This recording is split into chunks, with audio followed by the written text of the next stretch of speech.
नमस्कार, स्वागत है आपका विंध्य भारत में। मैं आपके साथ साक्षी गुप्ता। मध्य प्रदेश से राज्यसभा सांसद और मोदी सरकार में केंद्रीय मंत्री ज्योतिरादित्य सिंधिया ग्वालियर के शाही राज परिवार सिंधिया परिवार के मुखिया हैं।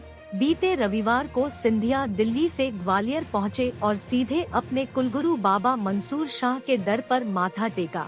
महाराज सिंधिया ने अपने पुराने महल, जो कभी सचिवालय हुआ करता था, वहां बाबा मंसूर शाह की पारंपरिक तरीके से पूरा अर्चना की। इसके बाद वह सीधे अपनी कुलदेवी मांडरे की माता के मंदिर पहुंचे और पूजा अर्चना की। ग्वालियर का सिंधिया राजघराना बीते करीब 300 सालों से बाबा मंसूर शाह की भक्ति करता आया है। राजघराने का मुखिया बाबा मंसूर शाह के दर पर सिर झुकाने जरूर आता है, जो सिलसिला आज भी जारी है। महाराज ज्योतिरादित्य सिंधिया से पहले उनके पिता माधवराव सिंधिया बाबा मंसूर शाह के दर पर पूजा करने जाते थे। उनके निधन के बाद यह ज्योतिरादित्य सिंधिया ने यह सिलसिला जारी रखा। बाबा मंसूर शाह एक सूफी संत थे, जो महाराष्ट्र के बीड जिले में रहते थे। कई सालों पहले की बात है, जब सिंधिया परिवार पेशवाओं की सेना का हिस्सा हुआ करता था। सिंधिया परिवार पहले सतारा जिले के एक गांव में रहा करता था और पेशवाओं की सेवा करता था। सिंधिया परिवार के संस्थापक महादजी सिंधिया एक बार मुगलों से जंग लड़ने गए थे। उस दौरान कई सैनिक मारे गए। युद्ध के दौरान जब महादजी नहीं लौटे तो उनकी मां और पत्नी फकीर मंसूर शाह के दर पर पहुंची और अपनी व्यथा सुनाई। तब बाबा मंसूर शाह ने कहा कि उन्हें कुछ नहीं हुआ है, वह लौट आएंगे, आप इंतजार कीजिए। इतना कहते ही चमत्कार हुआ। सामने से राणे खां नामक युवक घायल महादजी को लेकर बाबा के दरबार पहुंचा।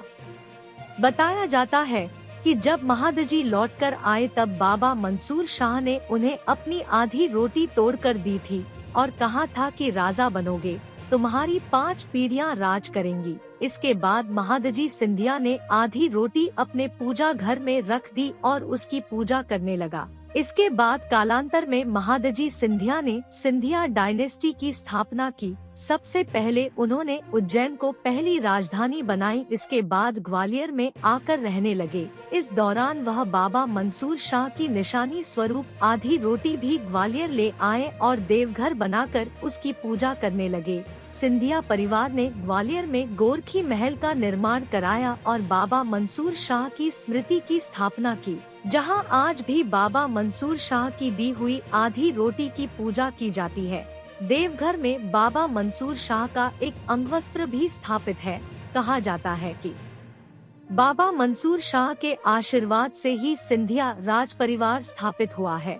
सिंधिया राजघराना आज भी बाबा मंसूर शाह की पूजा करता आया है।